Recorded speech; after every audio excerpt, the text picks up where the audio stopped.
let me this morning begin और आज सुबह मैं शुरुआत करूंगा as Peter said, to stir up your pure minds by way of remembrance. जैसे पतरस ने कहा अपने मन को उत्सुक करने के लिए। I want to begin in Ezekiel 34, verses 1 through 3. और मैं यहेजकेल 34 अध्याय का 1 से 3 के वचन से शुरुआत करना चाहूंगा। And the word of the Lord came to me, saying, यहोवा का यह वचन मेरे पास पहुंचा। Son of man, prophesy against the shepherds of Israel. Prophesy and say to them, Thus says the Lord God to the shepherds, Woe to the shepherds of Israel who feed themselves. Should not the shepherds feed the flocks? हे मनुष्य के संतान, इस्राएल के चरवाहों के विरुद्ध भविष्यवाणी करके उन चरवाहों से कह, परमेश्वर यहोवा यूं कहता है, हाय इस्राएल के चरवाहों पर जो अपने पेट भरते हैं, क्या चरवाहों को भेड़ बकरियों का पेट न भरना चाहिए? You eat the fat and clothe yourselves with the wool. You slaughter the fatlings, but you do not feed the flock. तुम लोग चर्बी खाते, ऊन पहनते और मोटे मोटे पशुओं को काटते हो, परंतु भेड़ बकरियों को तुम नहीं चराते। My heart this morning is not to condemn, but to remind.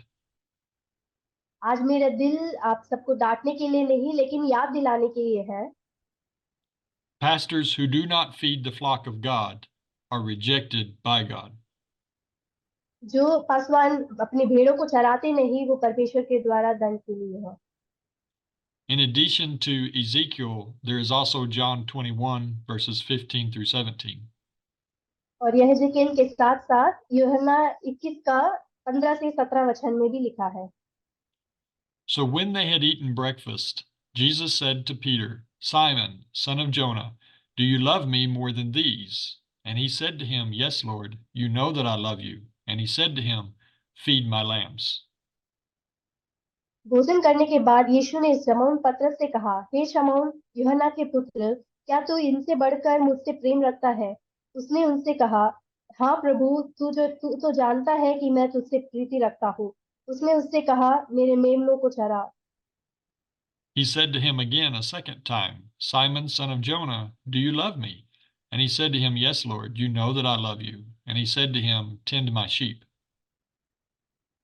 और उसने फिर दूसरी बार उससे कहा, हे शमौन यूहन्ना के पुत्र, क्या तू मुझसे प्रेम रखता है?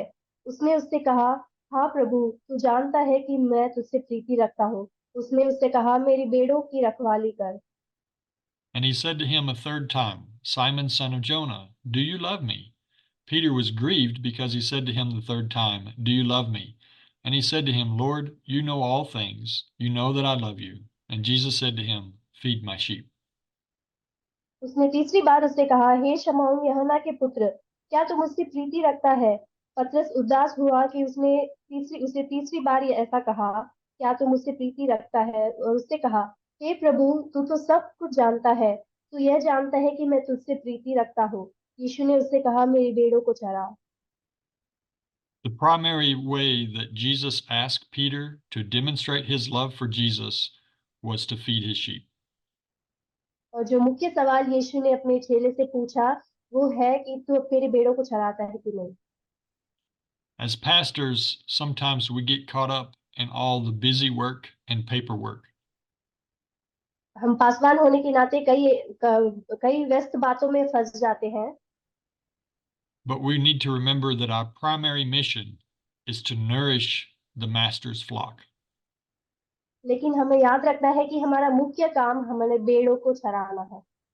The souls that God has placed under our care, we need to make sure that they are given the spiritual nutrition that is necessary for their spiritual well-being. और जो भेड़ों को हमारे हाथ में परमेश्वर ने दिया है, उनका ख्याल रखना और उनको परमेश्वर के वचन में चलाना हमारा काम है। With all that's expected of a pastor by the people in the church, और ये कलीसिया के लोगों को जो पासवान है उनसे ये उम्मीद की जाती है। with all the expectations of the board and all the duties that are expected, और जो बोर्ड के द्वारा और अन्य कामों को जो उम्मीद किया जाता है पासवान से, Let us not forget our primary role is the direction of the master to feed his sheep. उन सब की वजह से हमारा मुख्य काम जो परमेश्वर के द्वारा हमें दिया गया है उसको हमें भूलना नहीं है। Matthew 25:23. मत्ती 25 का 23 वचन। His Lord said to him, "Well done, good and faithful servant. You have been faithful over a few things. I will make you ruler over many things. Enter into the joy of the Lord."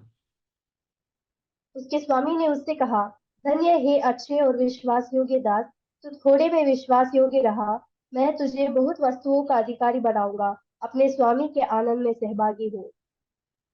Matthew 25:23 talks about the good and faithful, not the busy and distracted. मत्ती 25 का 23 वचन में एक विश्वास योग्य और धर्मी दास के बारे में बात करता है, ना कि एक व्यस्त दास के बारे में। I like this bumper sticker. The main thing is to keep the main thing the main thing. और ये मुख्य हमारा काम वो है कि हम अपने मुख्य काम जो हमें दिया गया है उसको करना। I don't know how that translates. We go on to say, let me illustrate this by when my kids were little, और मैं इसका एक उदाहरण दूंगा। जब मेरे बच्चे छोटे थे, it was easy to get them to eat the sweets. उनको मिठाई खिलाना बहुत आसान था, It was more difficult to get them to eat healthy. लेकिन जो अच्छी स्वस्थ चीजों को खिलाना बड़ा कठिन था। My role as a parent was not to give them what they needed. My role was to give them what they needed, not what they wanted. और अभिभावक होने के नाते मेरा जिम्मेदारी था कि उनको जो जरूरत था उसको खिलाना, ना कि उनकी इच्छाओं को पूरा करना। As pastors and leaders, we have to remember it's not what the people want, it's what God knows that they need. और पासवान होने के नाते हमें जानना जरूरी है कि लोगों का इच्छा क्या है वो नहीं, लेकिन क्या जरूरत है उसको जानना है। 2 Timothy 4:1-4. दूसरा तीमुथियुस 4 उसका 1 से 4 वचन। I charge you, therefore, before God and the Lord Jesus Christ, who will judge the living and the dead at his appearing and his kingdom. परमेश्वर और मसीह यीशु को गवाह करके जो जीवितों और मरे हुओं का न्याय करेगा, और उसके प्रकट होने और राज्य की सुधि दिलाकर मैं तुझे आदेश देता हूँ। Preach the word. Be ready in season and out of season. Convince, rebuke, exhort with all long suffering and teaching. कि तू वचन का प्रचार कर, समय और असमय तैयार रह, सब प्रकार का सहनशीलता और शिक्षा के साथ उलाहना दे और डांट और समझा। For the time will come when they will not endure sound doctrine, but will, according to their own desires, because they have itching ears, they will heap up for themselves teachers. क्योंकि ऐसा समय आएगा जब लोग खरा उपदेश ना सह सकेंगे, पर कानों की खुजली के कारण अपनी अभिलाषाओं के अनुसार अपने लिए बहुत से उपदेशक बटोर लेंगे, And they will turn away their ears from the truth to be turned aside to fables. और अपने कान सत्य से फेरकर कथा कहानियां पर लगाएंगे। As pastors and leaders, we're not to scratch their back, we're to give them nourishment. और पासवान होने के नाते हम उनके कानों की खुजली के अनुसार नहीं, लेकिन हमें स्वस्थ चीजों को देना जरूरी है। For pastors and teachers, और हम पासवान हैं और शिक्षक हैं, it's not about programs, और ये कार्यक्रमों के ऊपर नहीं, it's not about outreaches, और ये बाहर की सेवकाइयों के ऊपर नहीं, it's not even about visitation. और ये सिर्फ लोगों के घरों में जाके मिलना ही नहीं। It is about preaching the word. ये परमेश्वर के वचन को बांटना है। The Lord reminded me when I took Levelland First Assembly जब मैं लेवलैंड कलीसिया को अपने हाथ में लिया, परमेश्वर ने मुझे ये याद दिलाया that my job was to get the sheep healthy. कि मैं अपने भेड़ों को स्वस्थ वचन के अंदर ले चलूं, and that healthy sheep will reproduce. और स्वस्थ भेड़ और स्वस्थ भेड़ों को उत्पन्न करेंगे। Healthy saints will multiply. स्वस्थ पवित्र लोग जो है और पवित्र लोगों का बढ़ोतरी होंगे। A healthy flock and a fed flock will multiply. और स्वस्थ भेड़ और अच्छी तरीके से चराए गए भेड़ जो है वो और अस्वस्थ भेड़ों को उत्पन्न करेंगे। If we feed the saints, they will grow in maturity and in passion. पवित्र लोगों को जब हम और वचन देंगे और उत्साह में वो बढ़ेंगे। In Acts chapter 6, verses 1 and 2 is our example.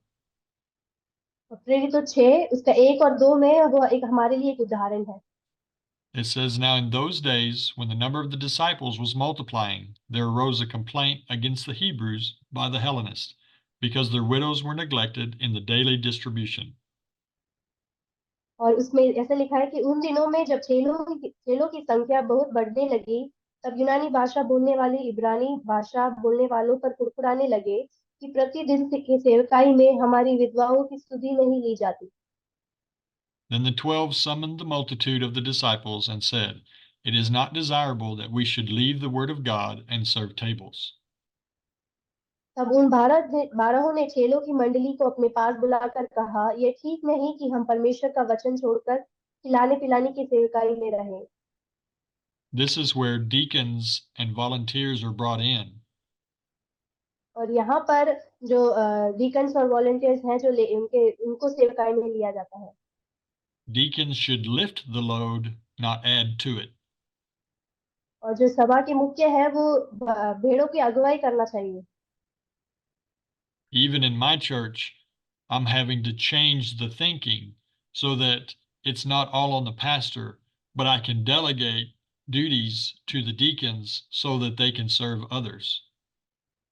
और मेरे कलीसिया में भी मुझे उन विचारों को बदलने में मेहनत करना पड़ा कि सिर्फ पासवान ही नहीं लेकिन कलीसिया के जो मुख्य लोग हैं वो भी लोगों को अगुवाई करें वचन में।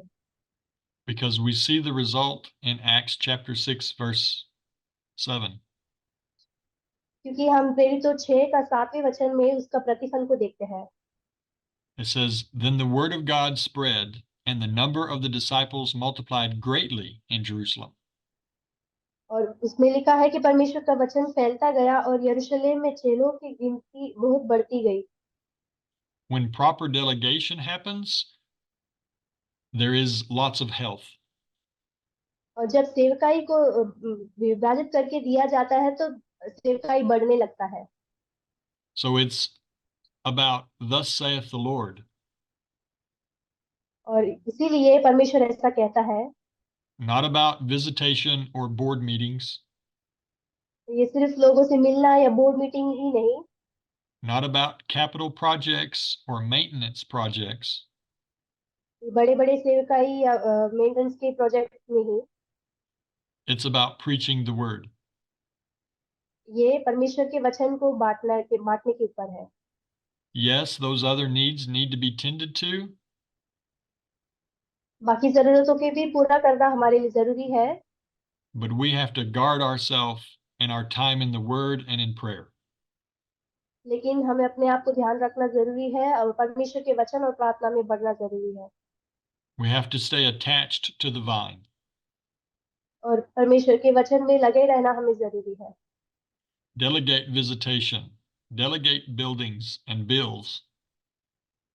और जो लोगों से मिलना है वो आपस में जो बाकी सेवक है उनमें बांट देना जरूरी है।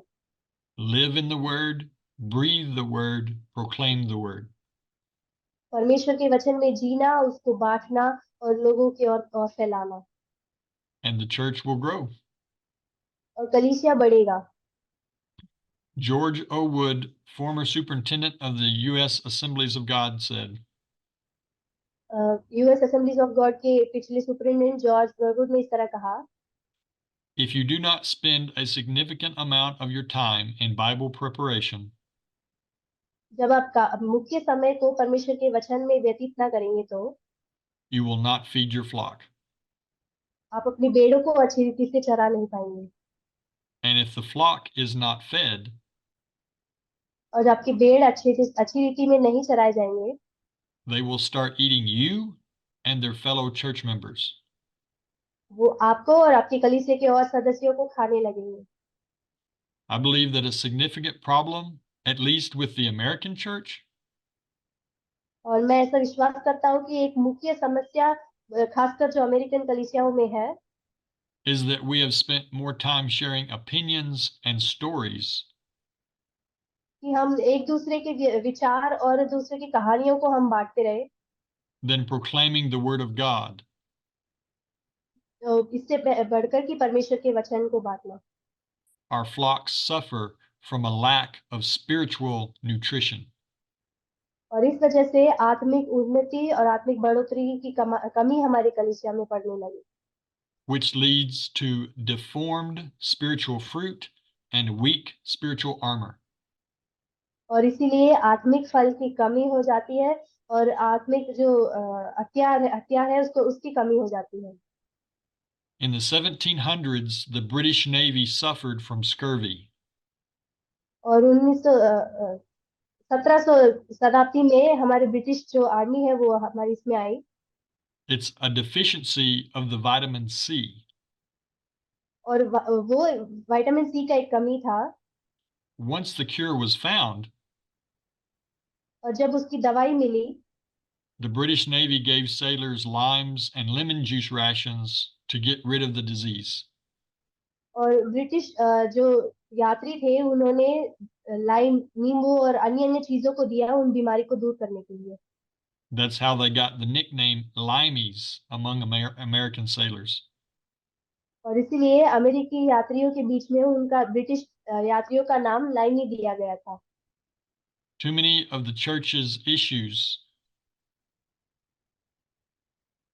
और काफी हमारे कलीसिया की जो समस्याएं हैं, are not because the devil is growing stronger, इसीलिए नहीं कि शैतान बलवंत होता जा रहा है, but rather that the church is just scripturally malnourished.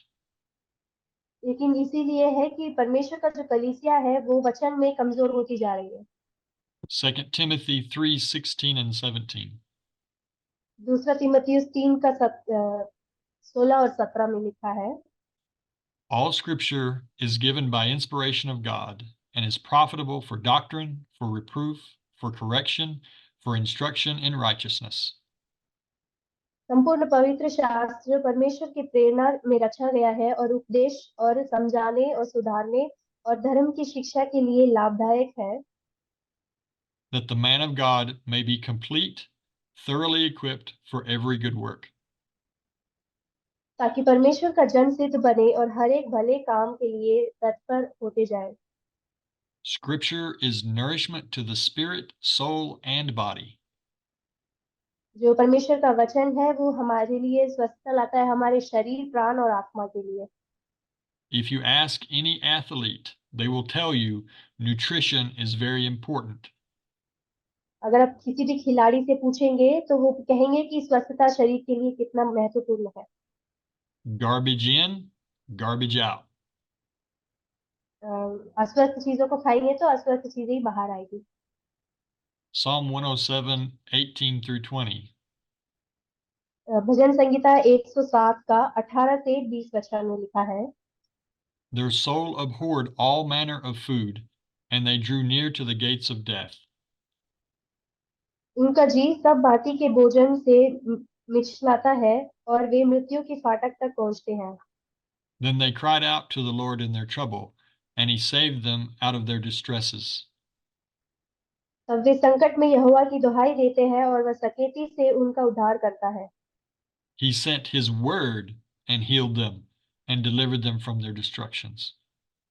वह अपने वचन के द्वारा उनको चंगा करता और जिस गड्ढे में वे पड़े हैं उससे निकालता है। Healthy food is not always the most tasty. स्वस्थ भोजन हर बार टेस्टी नहीं रहता, Just as true Bible teaching is not always easy to hear. जो सच्चा परमेश्वर का वचन है, शिक्षा है, वो सुनने के लिए हर बार भी अच्छा नहीं रहता। But raw, undiluted Bible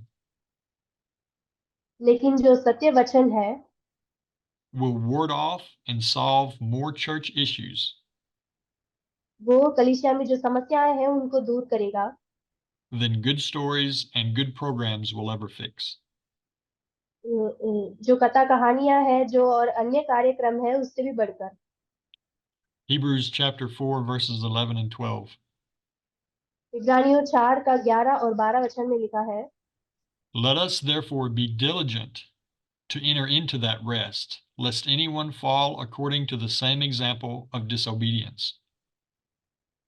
अतः हम उस विश्राम में प्रवेश करने का प्रयत्न करें, ऐसा ना हो कि कोई जन उनके समान आज्ञा ना मानकर गिर पड़े। For the word of God is living and powerful and sharper than any two-edged sword, piercing even to the division of soul and spirit, and of the joints and marrow, and is a discerner of the thoughts and intents of the heart.